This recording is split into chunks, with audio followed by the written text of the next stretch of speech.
This is my video for 3 SHTF events, number 1 being the most likely, number 2 being the most obscure, and number 3 being the most challenging to prepare for.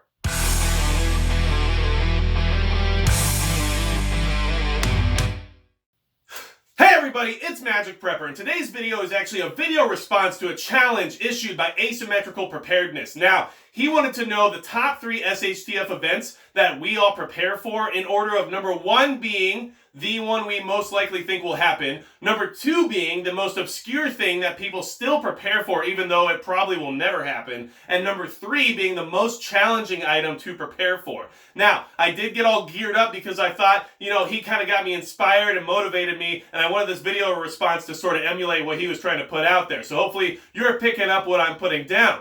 Anyway, number 1, the most likely scenario to happen to cause SHTF that I prepare for, that a lot of us in this community prepare for, is societal collapse, probably due to an economic collapse. Now, the reason behind that is because as soon as the economy collapses, everything goes to crap. And people start doing crazy things and go to great lengths in order to get what it is they need. And when that happens and you start having looting,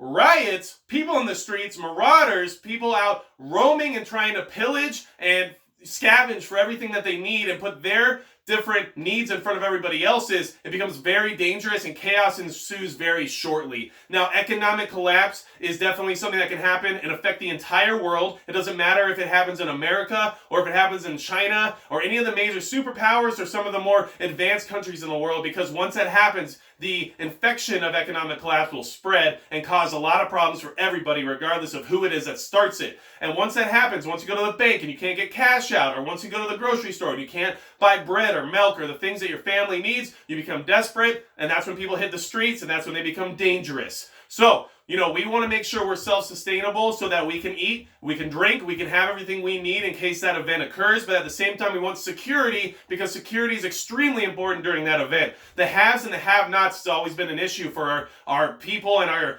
civilization for the beginning of time. And if you are one of the haves and not one of the have-nots, you have a lot that you have to defend, especially in those times when people know you have more than maybe they do. So, economic collapse, societal collapse due to economic collapse is one of the number 1 things that I prepare for, and one of the number 1 things I think is most likely to occur. Now, number 2, there's a lot of weird things out there that a lot of people think may or may not happen. There's a lot of people who are worried about these things actually happening and do prepare now based on the fact that they think it's a reality for them. Now, you'll hear a bunch of different responses to this one. Mine, that I think is super obscure, but I think is still somewhat interesting, is the whole Planet X Nibiru theory, and the fact that a cosmic collision between our planet and theirs could eventually happen, destroying the entire planet. I don't know how you necessarily prepare for that besides building a spaceship and having an exit plan, or maybe trying to get to Mars as one of those first people who signs up for that little trip they're trying to put together. But either way, the idea of a planet coming out of nowhere and slamming into our planet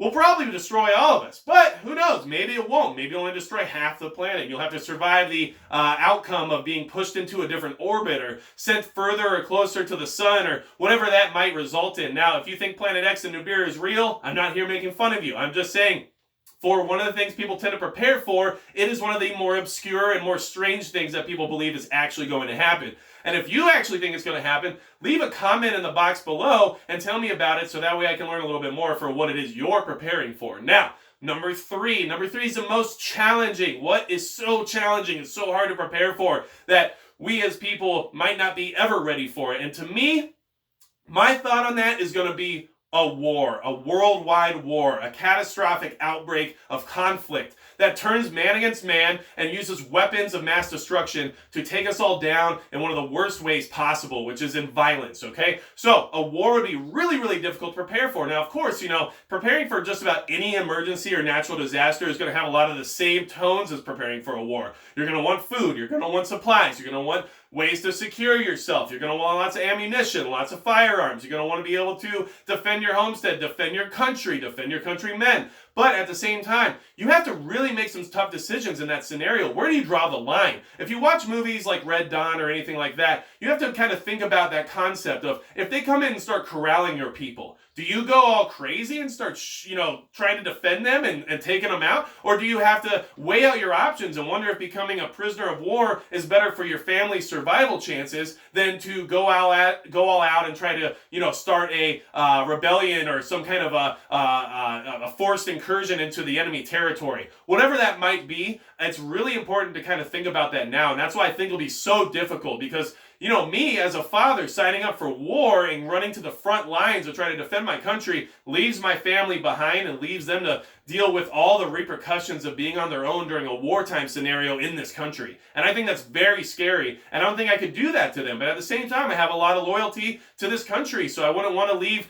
Lady Liberty hanging either. And when that comes and when, some foreign power is driving down my street and ready to start corralling up me and my neighbors to put us into a re-education camp, well, guess what? That's going to be a big problem because that's when I have to decide whether my family's lives are going to be better off with me trying to defend them in that moment, or if them going to a re-education camp furthers their ability to possibly survive. And I think I know the decision I would make in that scenario, but I'm not sure if everybody else does. So that's why I think that'd be extremely challenging. I don't know if we'd ever come back from it the same way as we are right now. And I think it's a very likely possibility for it to actually happen, especially with the types of weapons that they'd be using in that scenario. It'd be very hard to prepare for every possible situation that might occur during that time. So that's my video response to asymmetrical preparedness. I wanted to kind of get suited up like him so I could get into the mood, and I'm definitely in the mood, so I'm feeling good about it, and thank you for putting this out there and giving me something to create tonight and to put out there because I had a really good time making this video. So if you like